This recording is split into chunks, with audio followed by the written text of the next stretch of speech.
Friends, இன்னைக்கு வந்து காரக்குழம்பு எப்படி வைக்கிறது அப்படின்னு சொல்லி நான் இன்னைக்கு வித்தியாசமாகவே நான் உங்களுக்கு காட்ட போறேன். நான் வந்து இந்த காய்களை ஒரு 4 காய்களை வச்சிருக்கிறேன். பீக்கங்காய், அவரைக்காய், மஞ்சள் பூசணி 1/4 கிலோ, சின்ன வெங்காயம் 200 கிராம். 1/2 ஸ்பூனுக்கு கம்மியாக தான் ஊற்றணும். கடுகு ஒரு 1/4 ஸ்பூனுக்கு அதிகமாக கடுகு, வெந்தயம் ஒரு 1/4 ஸ்பூனுக்கு அதிகமாக, சீரகம் 1/4 ஸ்பூனுக்கு அதிகமாக. வெங்காயம் நான் 200 கிராம் வெங்காயம் வச்சிருக்கிறேன், அதையும் சேர்த்து. பச்சை மிளகா ஒரு 9 பச்சை மிளகா வச்சுக்கிறேன். ஏன்னா அதிகமாக காரம் இல்லை, அதனால வந்து நான் பச்சை மிளகா வச்சுக்கிறேன். நான் மஞ்சள் பூசணி சேர்த்து போட்டுக்கலாம். 200 கிராமுக்கு மேலே தான் வச்சுக்கிறேன்.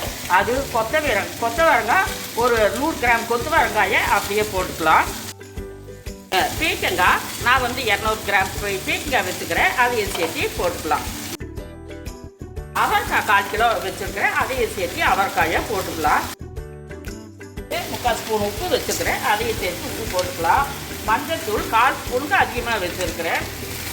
மிளகாய் மல்லித்தூள் ஒரு பெரிய ஸ்பூனில் ஒரு ஸ்பூன் வச்சுருக்கிறேன், அதையை சேர்த்து நல்லா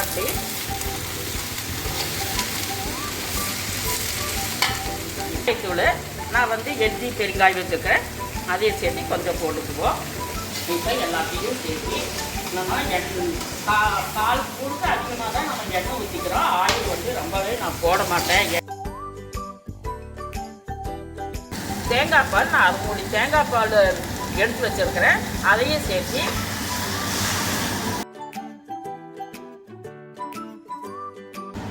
சின்னதாக பொடியாக கட் பண்ணி வச்சுக்கிறேன், அதையும் சேர்த்து நம்ம பெரிய தக்காளி 3 தக்காளி.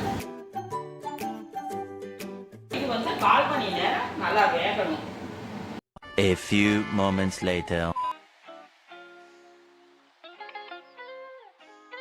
சூப்பராக வெந்திருக்குது. நான் வந்து மில்க் மிஸ்ட் தயிர் வாங்கியிருக்கிறேன். அது வந்து தயிர் வந்து நம்ம 1 ஸ்பூனு தயிர் ஊற்றிக்கலாம். அதோட மல்லி இலை வந்து நம்ம இந்த மாதிரி மல்லி இலையே போட்டுக்கலாம். இறக்குற டைமுக்கு தான் இந்த 2யுமே நம்ம ஊற்றணும். ஆல்ரெடி இது தேங்காய் பால்லையே வெந்திருக்குது, சூப்பராக இருக்குது, நல்லாவே வெந்துருச்சு.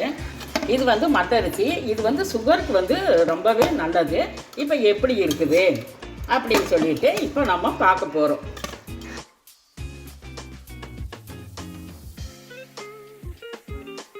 இதே மாதிரி நீங்களும் காரக்குழம்பும் மட்டரிசியும் செஞ்சு சாப்பிட்டு பாருங்கள். பாய்.